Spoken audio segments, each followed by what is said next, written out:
Out of Georgia tonight, where it appears that Republican Brian Kemp is finally going to be named officially the governor. The president tweeting a moment ago, "Congratulations, Brian Kemp, becoming the new governor of Georgia." Stacey Abrams, the Democrat, fought brilliantly and hard. She will have a terrific political future. Brian, he says, was unrelenting and will become a great governor for the truly wonderful people of Georgia. This comes a short time after Stacey Abrams, the Democrat, you see her there, said this at what was supposed to be a concession speech. And I will not concede because the erosion of our democracy is not right. Regardless of party, we want what is best for our children. A prominent female candidate for governor, perfect for Ladies' Night, where we have Lisa Marie Booth, Rochelle Ritchie, and Jessica Tarlev. Jessica, I want to start with you. How did Stacey Abrams try to get away with saying it's a concession speech, but I'm not really conceding?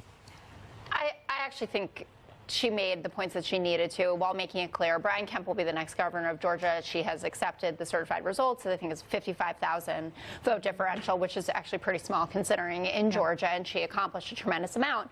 But I think she thought, you know, I have a few more minutes with the national stage, and I'm going to make points about voter suppression in the state and what went on during this election that she deemed inappropriate.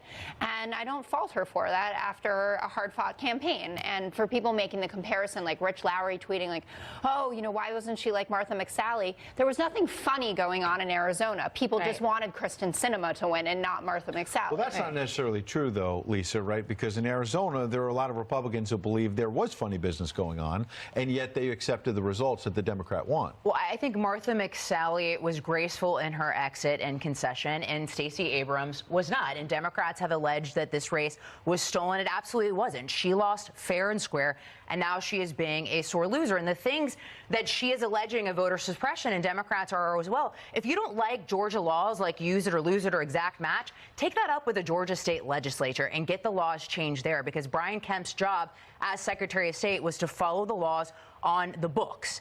And so those claims are absolutely ridiculous. And the shuttering of polling places, that has nothing to do with him. That is up to the counties. So the allegations that are being made against him, voters. That was but the implication, no, but there has been finger pointing at Brian Kemp.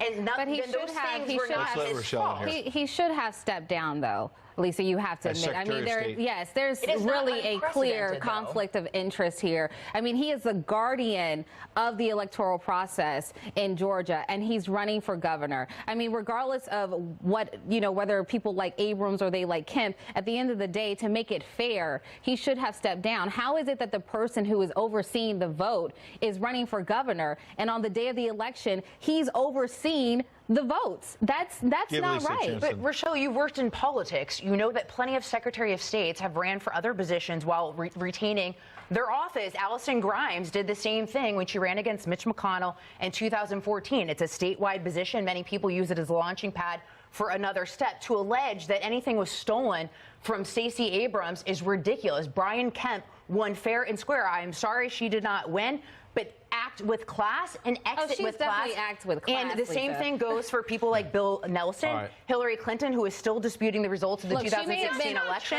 She's been trying to figure out what happened. What happened was she lost. Been upset. I get that, but to say that she did not have class during this process is not true. And it's not fair. It was not a concession. It feels like Ed wants to say something else. Let's talk about Elvis. I wanted to say a lighter topic, and yet the president gives the Medal of Freedom, which is supposed to be a happy occasion, to Elvis Presley, posthumously, of course. And this gentleman, Chris Richards, writes in the Washington Post, a little nod to the good old days, back when black visionaries could invent rock and roll, but only a white man could become the king. Jessica, can't we just give a medal to Elvis Presley, king of rock and roll, without it becoming a controversy? Yeah, I actually think that this critic from the Washington Post was pretty far out on the limb here. I think there are a lot of things that go on in this administration and from President Trump where you can have legitimate conversations about whether it had racial undertones or overt racist overtones, I guess I should say then.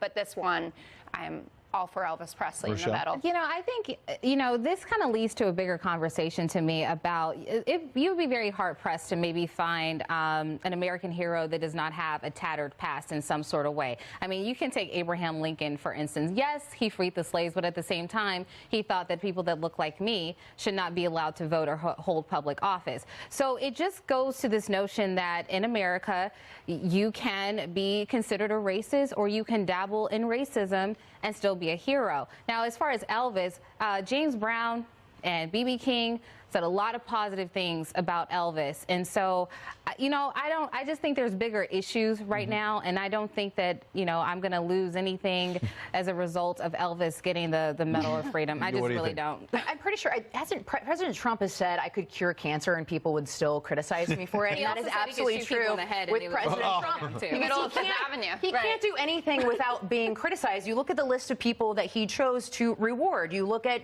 Elvis, who's the king of rock, Babe Ruth, one of the greatest baseball players of all time, Antonin Scalia, one of the most revered Supreme Court justices, unanimously confirmed at the time. Miriam Adelson, even, who he's been criticized for taking, right? She deserves it.